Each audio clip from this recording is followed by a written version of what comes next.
we have the obligation to protect federal courts, and the U.S. Marshals specifically have been given that obligation. Federal courts are under attack. Since when is it okay to try to burn down a federal court? If someone went down the street to the Prettyman Court here, that beautiful courthouse we have right at the bottom of the hill, and started breaking windows and firing industrial-grade fireworks in to start a fire, throw kerosene balloons in and start fires in the court, is that okay? General Barr, your opening statement reads like it was written by Alex Jones or Roger Stone. No, the U.S. Marshals have a duty to stop that and defend the courthouse, and that's what we are doing in Portland. We are at the courthouse defending the courthouse. We're not out looking for trouble. And as far as weapons and devices that were utilized by the group of people, and you mentioned trying to destroy the courthouse. I mean, they were literally trying to burn it down, and apparently didn't give a hoot about the people that were occupied in the building as well. So people were in danger. That is absolutely right. So as far as the weapons that you mentioned, let me get this straight. My understanding is that the people attacking the building had, among other things, rifles, explosives, knives, saws, sledgehammers, tasers, slingshots, rocks, bricks, lasers. Have I missed anything, or does that about cover it? You have missed some things, but that's a good list. But, you know, they have these powerful slingshots with ball bearings that they shoot. They've used pellet guns. We believe we have found those projectiles have penetrated marshals to the bone, and they use the lasers to blind the marshals. Talking about the courthouses just down the street, what if they decided, do you think that this body right here would rise up if they decided to go tonight and paint the Capitol building? This body, I'm not sure. I think this side would, I'm not sure. Yeah, this side, other side, I'm not so sure. It may be the peaceful protest to burn down the Capitol. Maybe we're back to 1812 again. They do start fires. They start fires if they can get the fire inside or through the windows, and they start fires along the outside of the courthouse. When the marshals come out to try to deal with the fire, they're assaulted. General, if local elected officials, mayors and city councils and governors did their jobs and kept the peace, would it even be necessary for federal law enforcement personnel to be there in the first place?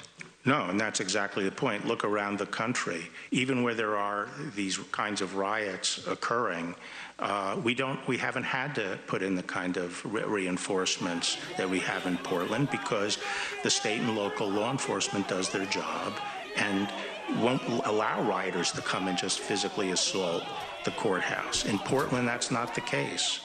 You really can't hide behind legal fictions this time, Mr. Barr. It's all out in the open, where the people can see what you are doing for themselves. The president wants footage for his campaign ads, and you appear to be serving it up to him as ordered. In most of these cities, the protests had begun to wind down before you marched in and confronted the protesters. And the protesters aren't mobs. They are mothers and veterans and mayors.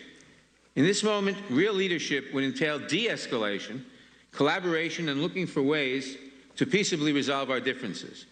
Instead, you use pepper spray and truncheons on American citizens. You did it here in Washington. You did it at Lafayette Square. You expanded to Portland. And now you are projecting fear and violence nationwide in pursuit of obvious political objectives. Shame on you, Mr. Barr. Can I just say, Mr. Shame on you. Can I just My say, time has expired. The vast majority of protesters are peaceful. And despite that, unidentified federal agents have attempted to prevent these mothers, veterans, and peaceful Americans from exercising their First Amendment rights, even using unmarked vehicles to grab protesters off the street and using tear gas and munitions against them. You forcefully condemned protesters this morning, but let me ask you, sir, why have you not condemned the federal officers you're sending into cities without proper training who are attempting to take away the constitutional rights of Americans peacefully protesting?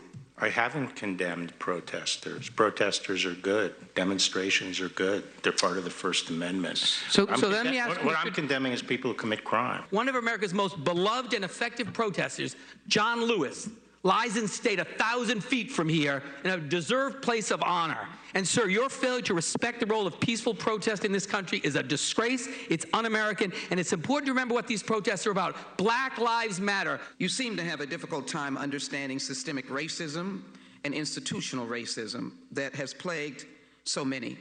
I don't think we've ever had a hearing where the witness wasn't allowed to respond to points made, questions asked, and attacks made.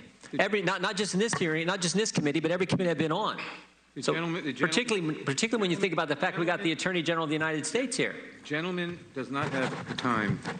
I don't want the time. I want the Attorney General to be able to have enough time to respond to accusations and questions asked him, and you guys not cut him off. What you want is irrelevant.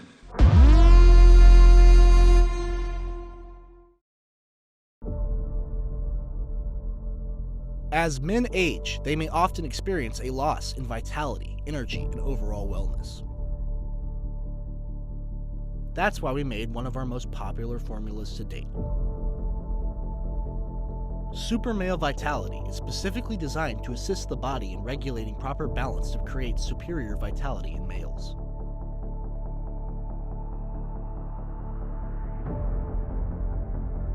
Featuring a unique formula that promotes your body's own natural responses, Super Male Vitality contains no synthetic chemicals or unwanted additives.